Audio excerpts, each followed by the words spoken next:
So this opportunity came up for us to create a story between two theatre companies, one in the UK, one in America, and the opportunity was to create a new piece of work that utilised technology in some way.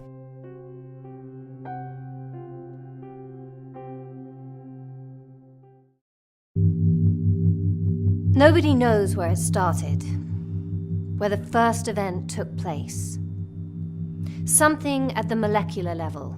And because it was an international cooperation, we decided we wanted to do something using Skype as a means of presenting this story. And it was very successful. It worked really well as a tour and a show in London. People really liked it. And when it came to flipping the idea of it to sort of to see it from the American perspective, it meant that we really had to look at changing the story just because our protagonist in the UK had very much been our UK actor, and it felt that our protagonist in the US had to be our American character, and just in order to do that we had to sort of reformat the piece.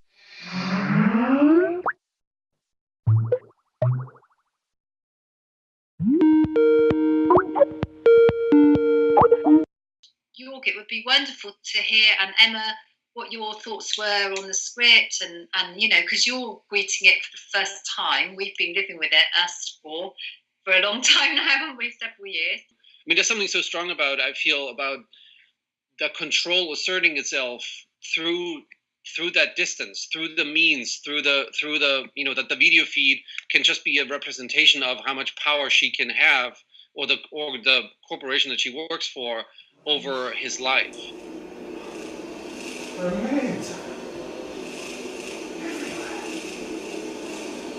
sorry, Michael. Filling up the sky. Filling up the world. What happened with us was that people didn't realise that Emma was on Skype and really in Philadelphia. They thought she was in the room next door, right, and that she was just... or a lot of people thought it was pre-recorded. So the actual incredibleness of the event people didn't understand it. They didn't understand what we'd really done. That it had been a play written for Skype to work with somebody 3,000 miles away. It was quite interesting, that.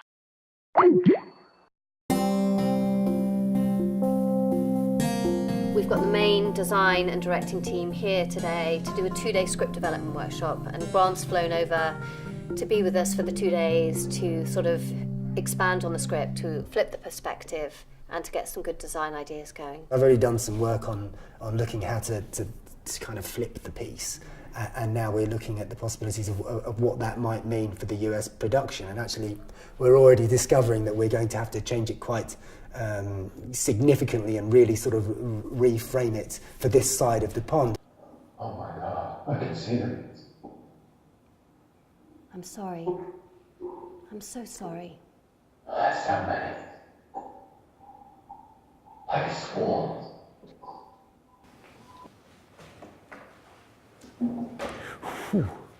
Very interesting. Yeah. It's really interesting. I mean, it's we have to reframe it, I think. It's very different.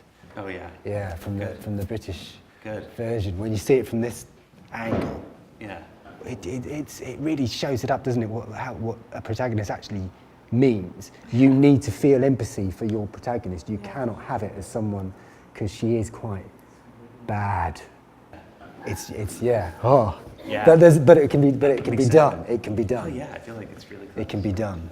I think it's really important for the show to really evolve now, because we've kind of created this perfect piece, or not as perfect as it can be, in the UK, and the nature of the collaboration that's being passed from one country to the other back and forth means that it's great that we're giving it sort of a fresh vision. We've got a new director, David O'Connor, in.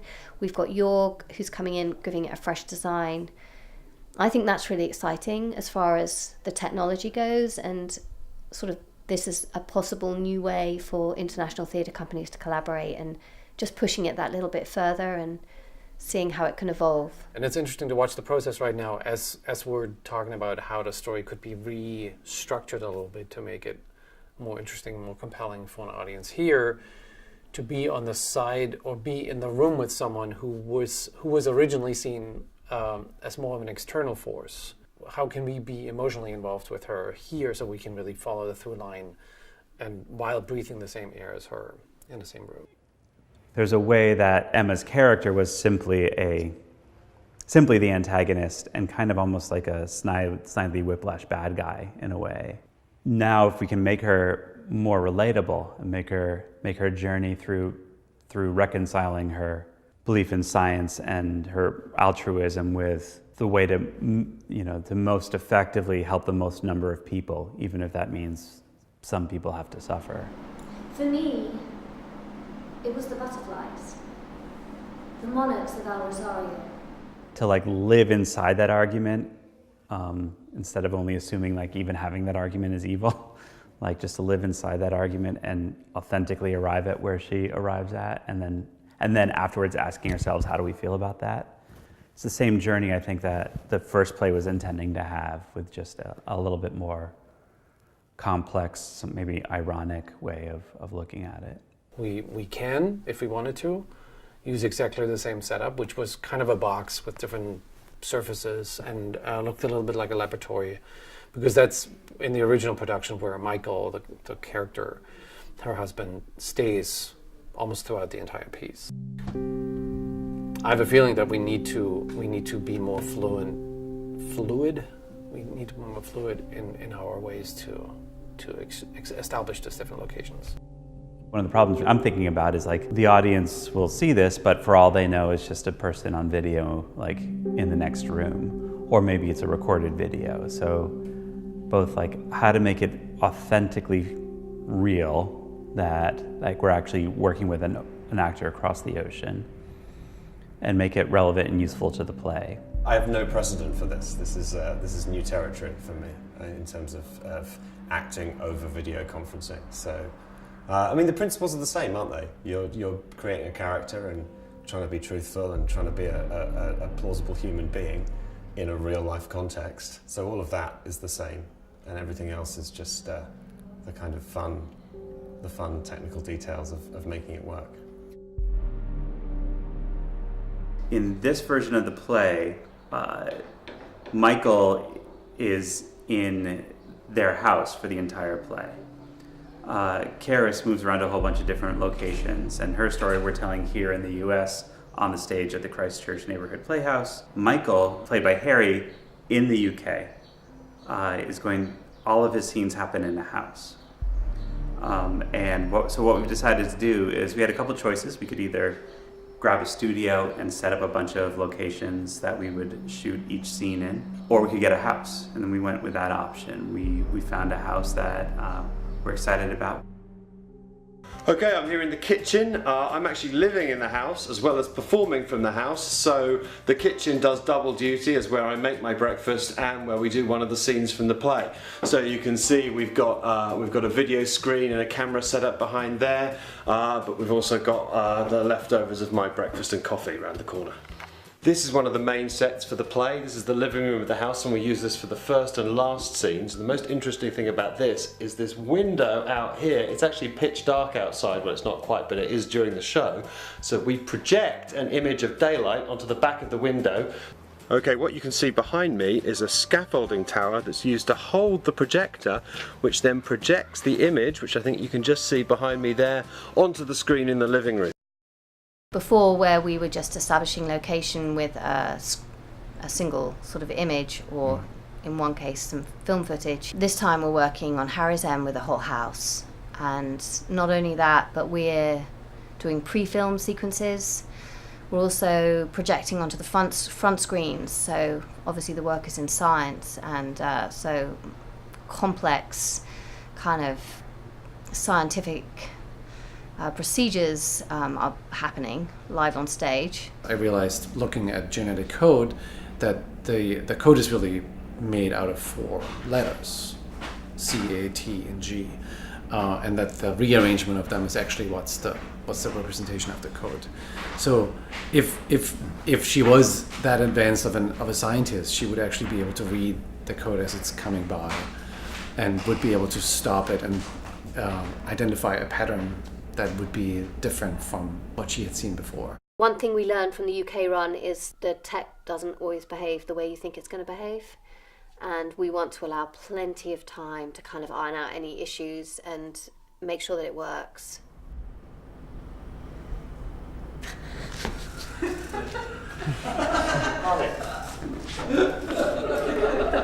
The detail work here is a lot more important. Like every cross has so much weight to it that we're really have to like very fine tune and carefully do everything here. So it's a lot on Emma in 1 week, in a couple days really, to kind of like put everything together when she's the person on stage the entire time and kind of carrying the show. That line is like the last final ultimatum. And Karis, I think really choosing to decide to give the answer you give there is Oh, that's a great. big deal. I'm really, really scared right now. I'm absolutely terrified. But once we get a run in and it goes okay, I will be all right. But at the moment, my head is just, I felt like I had the show on Saturday when we did a couple of runs. I was like, yep, I feel fine about this. I know the show. And now I'm like, okay, so now I've got all these new things that I have to know. But I think it will be all right. We'll see.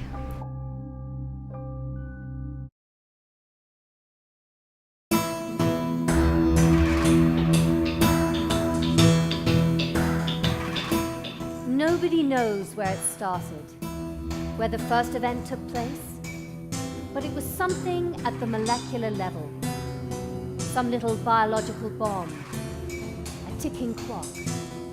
The use of technology for me was very exciting. The concept was exciting. I like the idea that he was in a different place, clearly somewhere else, a distant place, so that what she was doing and the effects of what she was doing were totally divorced from where he was. There was an ocean in between them. How could you leave? No, you told me to go. I didn't want to. Look what you've done. You were supposed to change things for the better. In a sense, he was protected, and yet at the very end, when she looks down and that blue butterfly is on her coat, oh my gosh. It was fantastic. It was seamless. It brought you right in, and I mean, it was kind of cool the way they did the drop down and the reverse. She's looking at the screen, and it gets you thinking, and it does seem to be kind of scary that that's really plausible. Unintended consequence. It is a hallmark of the project. This technology is getting so advanced so very quickly that we really need to have to start asking some very pertinent questions now before we find ourselves in a present where we haven't asked those questions and time has overtaken us. And I think that we're reaching that stage now. I mean, with genetic engineering and artificial intelligence particularly, that's going to alter the way that we perceive our own realities. And if that's going to alter the way that we perceive our own realities, we have to really start asking questions about how we order society around those new realities. And we have to ask those questions now. Who are we? What are we? Where do we live? What is our environment? What is our responsibility to ourselves as a species and to what the future of our species might be? What do we want to be? These are big questions, and speculative fiction, science fiction is a really good way of starting to ask them.